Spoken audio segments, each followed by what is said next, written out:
don't know, it's just bigger than yourself. It's like you get to do it with like all your teammates and just watching like how happy coach is because she invests so much into you. I feel like high school, like you have coaches that invest into you, but like at least for me, like it's different with Coach T. Like she lives and breathes the sport. Ladies and gentlemen, that was Riley Chamberlain today on the Running Effect podcast. I have the privilege of speaking with the stud from BYU. She's run 408 in the 1500, 426 in the mile, and 840 in the 3K. She's also helped anchor BYU to some DMR national titles, and she's one of the biggest up-and-coming stars in the NCAA scene. Today's conversation, I really dive deep into BYU's program on the women's side, which was fun because I've had a bunch of the guys on from the men's side, so it was fun to hear about the women's side, doing double workouts, how she feels for them, her ambitions within the NCAA and beyond the NCAA, forming really good and healthy team culture, and so much more. I thoroughly enjoyed this one. If you are curious about what it's like to run at the highest level in the NCAA, this conversation is for you, as well as she provides insights if you're a high schooler or middle school on how to run in college and how to make your biggest dreams come true. If you do enjoy it, share it with a friend, a family member, a teammate, someone who you think would find value and benefit from it. Give us a follow or subscribe wherever you're listening so you never miss another episode, and give us a 5-star review. Would greatly appreciate you doing all of those things. And without further ado, I hope you all enjoy this conversation with the one and only Riley Chamberlain. Riley Chamberlain, welcome to the Running Effect podcast. How are you doing this afternoon? I'm doing great. I'm happy to be here. This is super exciting. I haven't really done one of these before, so I'm excited. She's a rookie, but you're ready to kill it as you kill all things. I feel like you've been crushing it, and a lot of people have asked for you to come on the podcast. So here we are. I'm a man of the people. You're coming on the show. First question for you, off of what we were talking about before we got kicked off. You're taking me through a little double threshold, double workout day. First question that I'm really curious about, how do you recover between the sessions? Because I'm sure it's kind of hard to fuel and feel rested. And what are you normally doing between, sessions besides doing a podcast? Definitely. I feel like, depending on how tired you are, we have some bean bags in our locker room we'll just crash out on for like an hour.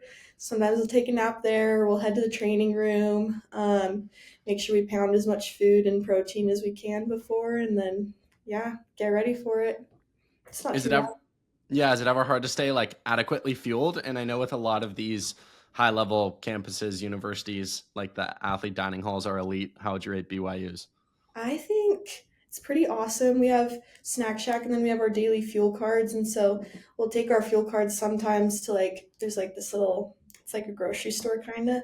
We'll head in there and like pick up some sandwich stuff or whatever. I feel like BYU's got a pretty good handle on how to feed their athletes. And yeah, sometimes it's hard finding time like in between everything because you have weights, you have running, you have sauna, you have cross training. So it's kind of hard, but you find time if you're efficient. So I think a lot of people, like you just listed out like 6 different things, right? Weights, running twice a day, working out twice a day sometimes, sauna, cross training, recovering, eating, like it takes a full day. I think a lot of people say like, oh, what do you do the other 23 hours? It's like you do a lot and you can do a lot. For you, does it ever feel like a chore? And if not, do you feel like that is in part what makes you successful at running, that like the things don't really feel like work? yeah, no, our coaches talked about this a lot. It's like if it feels like I have to, like this, it's not sustainable. And I feel like at this point it's like a lifestyle and like just like learning and wanting to get better. Like I look at freshman year me, and freshman year me could not do what junior year me is doing. Like it would have been too much, but like over the years, like it's slowly just like become part of my lifestyle, and I've been able to it's just become sustainable, and I've learned how to handle all of it. And honestly, I enjoy watching like the benefits come from it. Like I'm like, that's why I'm running so much faster. Like, yeah, it's just super cool to watch. Which workout do you normally feel better on? First one or second one? So depends. I feel like probably second one. Interesting. Yeah, I feel like first one, okay, I don't know how much I'm allowed to talk about this, but sometimes we end up, our second workout is cross training. And so if our if it's a cross training workout, I definitely feel better when I'm running. And um, if I always feel better on the running part. It's like the cross training part is my least favorite part. But yeah, probably second workout. Like this morning we cross trained, and so my afternoon workout is running, and I'm I think I'll feel better on that. Like this morning it was just kind of like waking up and like I could feel it, but I'm excited for the running part. So, yeah. I feel like Parker Valby was kind of the person who showed that you could get really far off of cross training. And then I think Grant Fisher, this was probably would have been the summer of 2023. He got injured, and so he missed like the world championships, Yeah. but then he ran like, I think 7:30 in the 3K off of like a month of training. And I feel like that those are the examples where you look at it and you're like, oh, okay, Yeah. maybe it the misery of the bike is like actually worth it. From your perspective, how valuable has cross training been?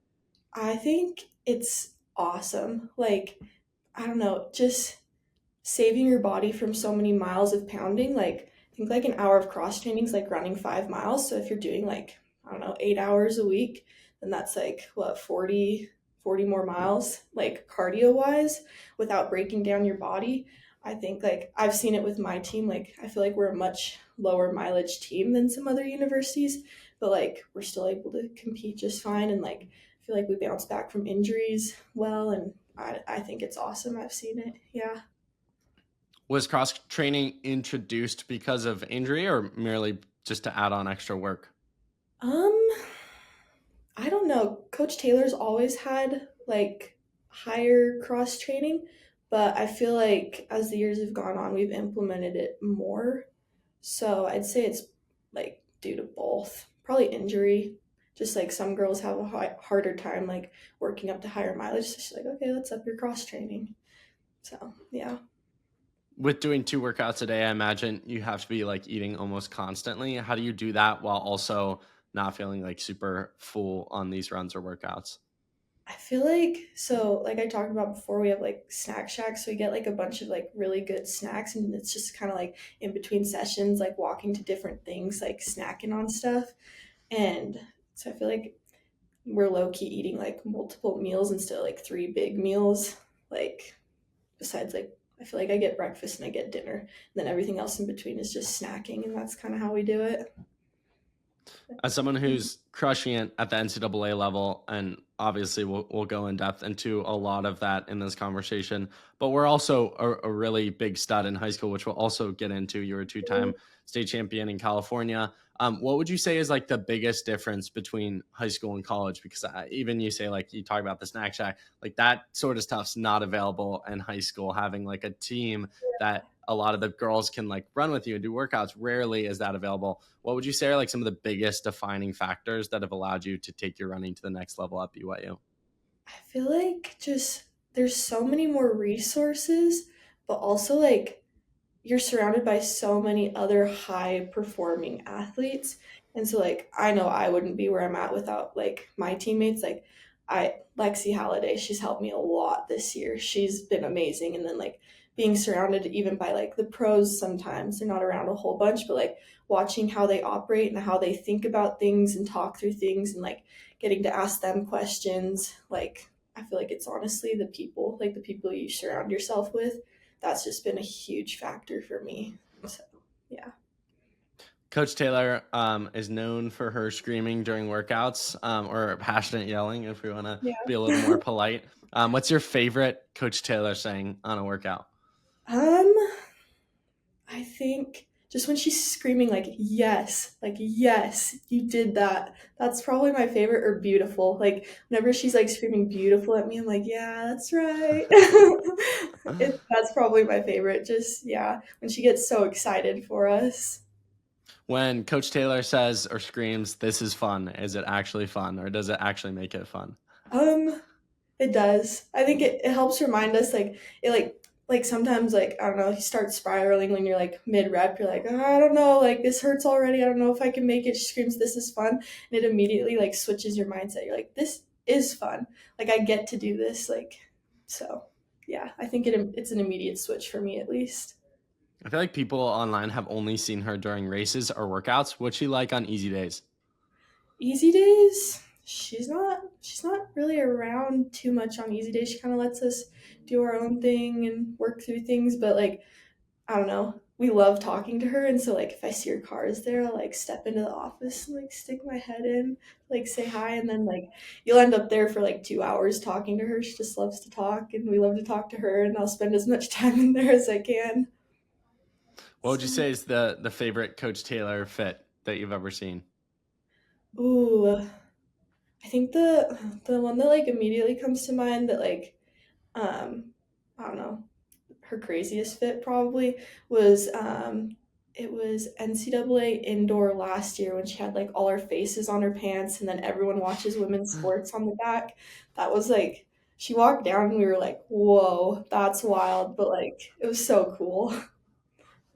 So From your yeah, perspective, going into BYU, and again, we'll talk about your high school here in a minute, but BYU, I feel like on the men's side has been really successful for quite some time.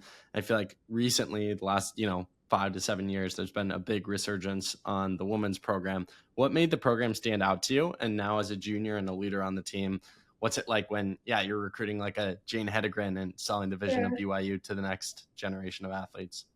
Um, I think the thing that stood out to me with BYU was like, I mean, my dad helped me a lot with it. He was my coach in high school. I had like my high school coach, but he's coached me forever. But he was like, whoa, like BYU went from not even making nationals to like I think it was seventh or 10th, and he was No like clue why orange just popped up. he was like just watch, like they're gonna keep getting better and better. Then they kept getting better and better, and then they won. I was like, oh my gosh, like, and then obviously Coach Taylor, she's awesome, and just like watching how the team interacted, I was like, I think this is the spot. And then Jenna Hutchins committed, and she was like our class's like high school phenom. I was like, oh yeah, like this is the place I'm going. But I think now with like Jane and everything and just like recruiting them, like I don't know, I feel like we have a really good vibe on the team and just trying to like show people like that vibe. Like we're here to have a good time, like we're serious, we're here to work, but like we have a good time together and like it's bigger than just like yourself and running and yeah, like we're all there for each other too. Oh, I don't know. Yeah. Totally. What would you say to high school? I don't know. When do kids get recruited these days? Sophomore, junior, even a senior who's starting to run fast and maybe like last chance looking at a college. What would you say are like the key defining factors that a kid should be looking at when looking at potential prospective schools? I think they should be looking at everything. They should be looking at how they interact with the coach. They should be thinking about how the team interacts with each other, like how they feel with all the different women, and do they like the place? Because I don't know, I had some different schools that I was looking at that now I'm like, I never could have gone there, like after visiting them, like for races or whatever. And so I think just overall, they have to like all the things have to come together because it's bigger than just the training. So, yeah. I've never asked this question, but I've always wondered it because I used to debate it back in high school. Would you say you or other people do they go to the school from a running perspective, like the school or the coach? Because I think a lot of times we'll see athletes, their coach moves and then they move with the coach. And I'm like, so they're Yeah. going to the school for the coach. What would you say is the general like vibe amongst the people you've talked to? I feel like it depends. I feel like overall it's for the coach, but like Coach Taylor's here at BYU, and there's like a lot of people that are like, oh, like if you weren't at BYU, like if you were somewhere else, like I'd totally be there. So, but maybe that's just a BYU thing. I don't Sure. know. But I'd say like overall, probably coach. Yeah. You mentioned the having fun and having fun at practice, enjoying running aspect. How do you guys balance that really fun side of the sport? Even Coach says and this is fun with the like ridiculously hard workouts you do and literally racing all out. Like it sounds crazy as runners. I don't think we realize how insane it is that we'll step on a track or on a grass and literally run as hard as we possibly can. Like running is a Yeah. hard sport. How do you balance that with also enjoying it? I think like again just like back to the people, like I'm excited to like like walk into the locker room and see like all my teammates there. Like we're all there ready to like you kind of get trauma bonded in workouts too. But I feel like yeah, just the people you surround yourself is what makes it fun. And then yeah, I think um our coach kind of talks about how like you can she's like you can only be crazy about running during championship season. She's like the rest of the time you have to try and find a little bit more of a balance with everything. So like she's like if you stay up a little bit later, if you like I don't know, go out and get treats with your friends, like whatever else, like that's totally okay, like earlier season. But like so I don't know if that makes sense. You only get crazy No, about sport totally. and like totally into it like towards championship season. So I feel like that also helps balance it. Yeah, you can only if I'm trying to find the word now. I'm blanking. You can only total like mind is pausing It moment. We'll leave happens this in there to show the realness of the podcast. You can only like put so much focus and energy into the sport before you get burnt out. So you need to be selective at what times that you invest that sort of energy, and you do it during championship exactly. season. Yeah, Yeah, it's a hard totally. sport, so it's hard to be all the way in all the time. And it's Especially not. because it's so long. Like Yeah, football, it's like their season's August through January if you make the national championship, yeah, mostly August through December, and then there's like spring ball, but that's super loose. Whereas running is like we have 3 seasons, and really only after the outdoor track season do you get any sort of break. But if you're really good, then you keep going on to the U.S. championships and then races in Europe, and it just keeps going on. So yeah. It's insane. Like you got cross, you got indoor, you got outdoor, and then if you make it further in outdoor, then like you end of July, and then you start cross country the end of August. It's insane. totally, it is Yeah. crazy. Going back in time, take me through your start in the sport of running so we can give some context to people out there of how you even got to the place where you're winning national titles. Boy, it's been a long time. I've been in the sport forever.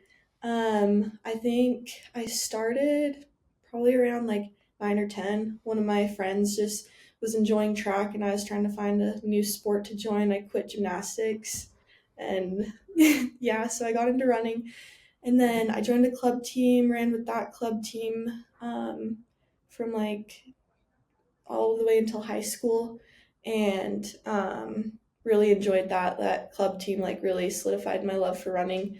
And then I realized I was pretty good at it, loved winning, and I found out that my dad had actually ran in college. He had never talked about it before, but I found out that he had ran in college, and I was like, oh, like that would be cool. That would be cool to run in college, like maybe get some school paid for, get through. And then I think eighth grade was my first time meeting Coach Taylor. They had come to Sacramento, where I was from, for regionals, and I went and I watched. And my dad had actually trained with Ed Eyestone for a little bit while he was in college, and Ed was pro.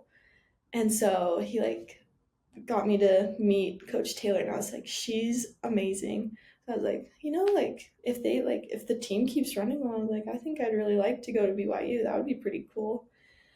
And then freshman year was awesome. I think I won state for cross country, and then qualified in the 2 mile. And that year was just super awesome. I loved it. Loved my team, everything. And then sophomore year, made it through cross. I think I won cross again. And then COVID hit, and that was like devastating. But you work through it. My team like kind of quarantined together. Like they were all my best friends, and so we kind of quarantined together. And we still like would go to the track and work out, and then we'd put on like little time trials, and that just helped keep us all motivated. And I think Coach Taylor like saw one of the videos that I posted of that, and so she started texting me, and I was super excited about that. Um, and then junior year, I feel like I kind of hit a little bit of a slump. I feel like you tend to see it with like quite a few high school girls. They kind of like, I mean, your body changes like as you turn into a woman. You come through like sophomore, junior year, and like a lot of girls tend to hit a little bit of a slump. It's just like, what's wrong with me? Like, I'm like slower than I was freshman and sophomore year. And Coach Taylor really helped get me through that. She's like, it's okay. Like, you just stay healthy, enjoy it, and like you'll come out of it. I promise. And so I did. My mileage kind of came down. We focused more on the mile, and yeah, I was able to get through it. I came out of it senior year, started running faster than I did freshman and sophomore year, and yeah, then I ended up here. But yeah, that sophomore year, junior year was really hard, and I feel like a lot of high school girls go through that, and it'll all be okay. So yeah. What moment do you, looking back, feel like was the first moment you experienced your own greatness and thought, wow, this is something I'm really good at? I think, hmm, probably high school when I won state. It's like, wow, like I could be pretty good. Yeah, I think that's when I first saw it. I had a really good cross country season my freshman year, and yeah, I was just loving it. So yeah, What's winning state like? I think most people can't relate. Most people will always wonder or train for it, and it doesn't happen. Like, what's it yeah, like to win a state championship in the state that you grew up in? A lot of people were born in. Not sure if that was the situation for you, but we grow up in these states; they mean a lot. And then to become like state champion, your school loves it, your county loves it. You're written about in the newspaper. It's something that you'll always have. Like, what did that yeah. moment mean crossing the finish line? Um, it was super cool. Just like watching all the hard work paid off, and I got to go to NXN. I qualified for that, and so like it was just super surreal. I'd been like through like middle school watching everybody compete at NXN. I was like, oh my gosh, like I get to go to Nike Nationals. Like this is so cool. And California is very competitive, and so just to be like one of the best in the state. It's just like, I don't know, it's just, yeah, very big goal for a lot of high schoolers. And it was just super cool to watch it happen. So, yeah. I remember when I was back in high school, when I was like studying how teams and athletes, the best ones trained, I feel like Google search or whatever it might have been, always led me to the state of California. And it always felt like that state was doing more than other people, waking up before school, crazy big teams, crazy workouts. For you, was it daunting growing up in that culture? And what would you say? Just speak to like California, dominance, because I feel like there are so many schools and individuals. Obviously, it's such a massive state, so it's kind of expected, Yeah. but it's just so many good people who come out of that state, and specifically with like a ridiculous work ethic. Was it ever hard to not compare yourself to other people and what they were doing? I feel like it was definitely hard not to compare. And like, I don't know, like some states aren't as dense. It's still like huge to win state anywhere. But like, I don't know, I feel like California, like it's kind of like two separate states. You have SoCal and then NorCal, and it's just like so many people. And like sometimes it would get a little bit daunting, but like, it was like, well, I mean, if I win state, like I'm like I won state and I'm like one of the best, honestly, I think, in the country. And so it was kind of motivating. It's kind of just how you look at stuff and change stuff to like motivate yourself instead of letting it be like, oh well, like if I was anywhere else, like I'd be, doing better, or like I don't know, it it's not motivating.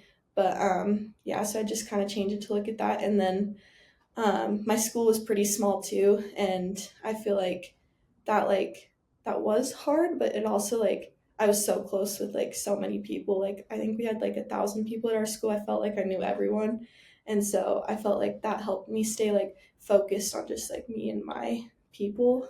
And so I don't know. I think that played a role into it.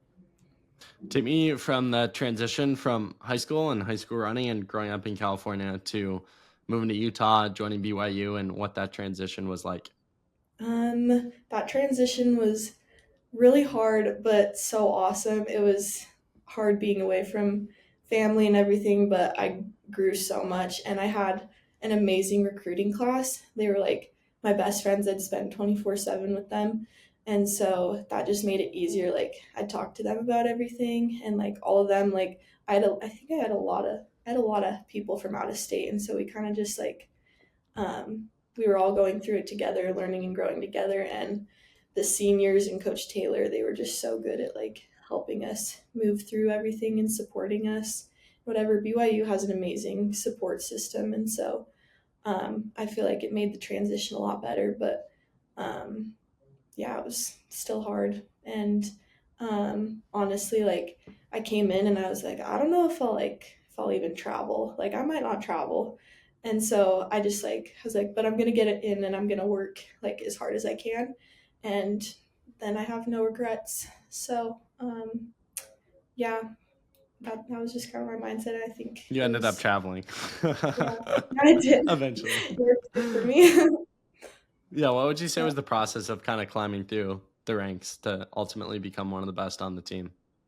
And I know Um, you don't view it that way, nor should you, but basically, how'd you improve over time?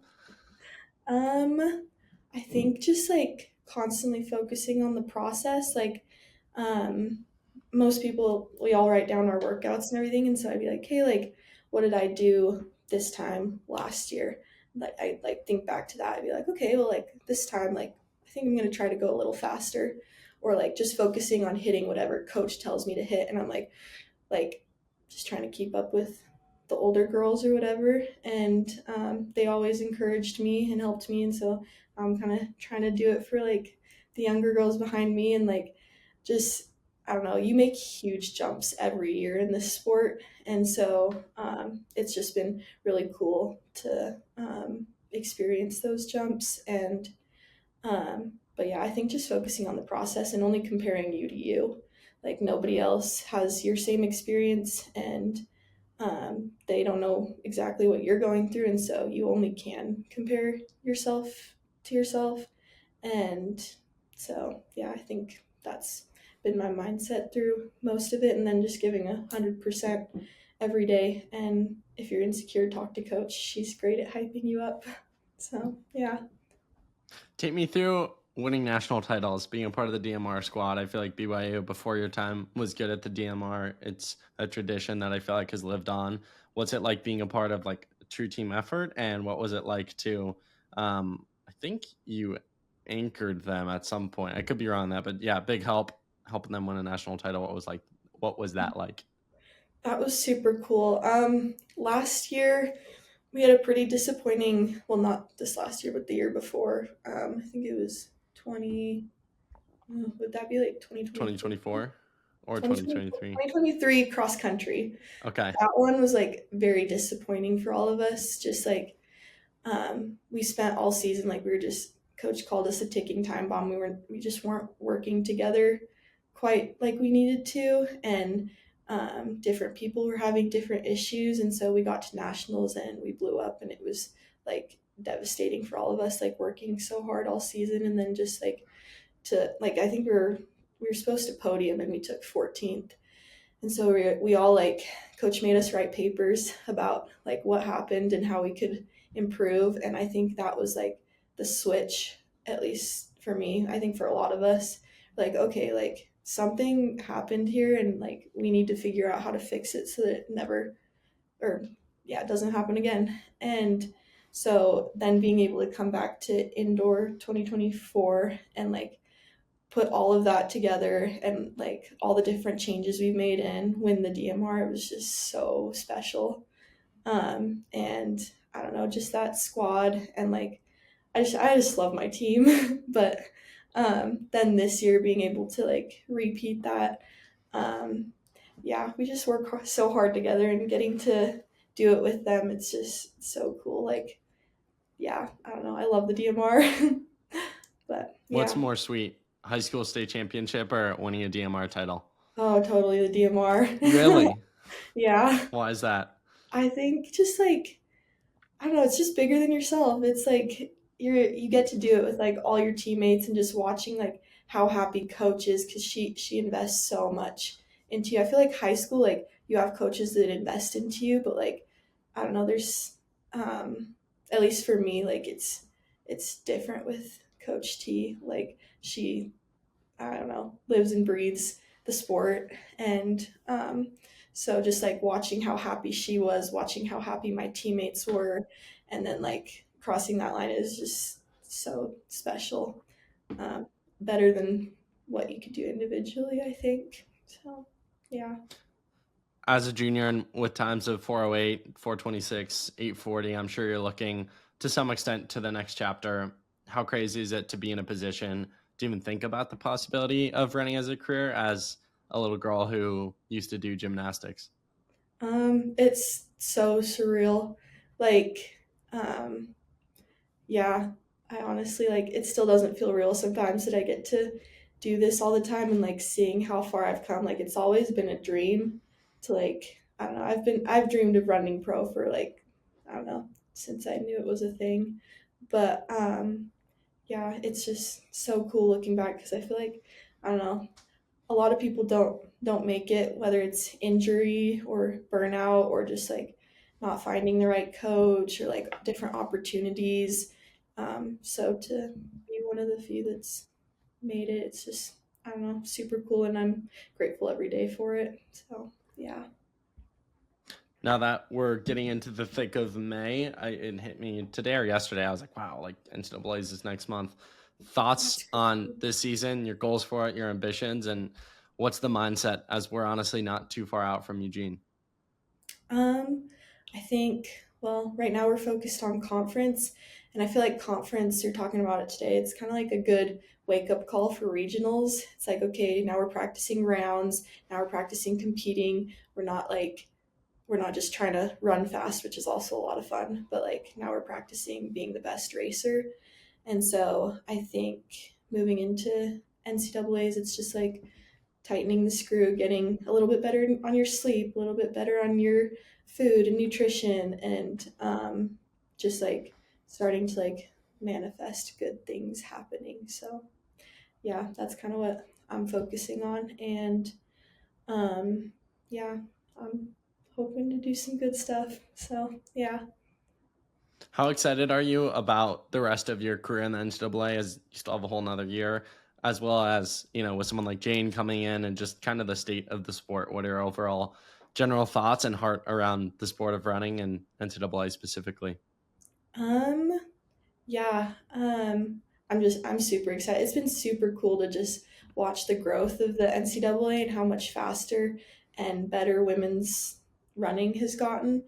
And it's very motivating for me. I'm just like, you got to be on top of your game like all the time. And I don't know, all the different events, like they're just so stacked right now and they're getting deeper and deeper. So you just have to become a better racer, not necessarily the fittest, but like the smartest racer. And um, I think just like seeing like Jane, like she's the next generation. I'm excited to see like how she progresses, not only in the program, but obviously the NCAA. And it's been super cool to see how everyone supports each other, like that aren't on the same team. Like I have friends at different schools, and like super cool to watch them succeed and just like seeing their journeys too. And I don't know, yeah, it just makes it so much bigger and better than just yourself. And yeah, the NCAA is awesome. It's insane how fast everyone's getting, but yeah, super cool to be a part of it. Whether you watched or saw a result on Instagram or were told by someone, what was your immediate reaction when you heard 14:57? I was in the same race as her. Oh, were you really? I was. So, Okay, so what was the in race reaction to the it? in race reaction. So I was okay. I knew something was gonna go down when I stepped on that line. But like watching her and Lexi like take the lead and everything, it was just so cool. I was like watching them, and I had gotten the stomach flu like 2 weeks before, and so I was kind of like coming back from that. But and it was my first 5K, but like watching them just absolutely destroy it, just like even from back where I was at, I was just so cool. And yeah, they're just really inspiring. And Lexi's leaving this year, so I'm excited to have Jane to come in and train with. And yeah, it's just so cool. But yeah, that was my first 5K. I PR'd in that, so that was Let's fun. go. Off the Yeah, stomach flu, big time. Riley, yeah. final serious question for you. For those who have listened to our conversation today, what would be the final takeaway message that you want to leave with them? I think just enjoy where you're at. find people that will love and support you through all your highs and lows, and how you talk to yourself is very important.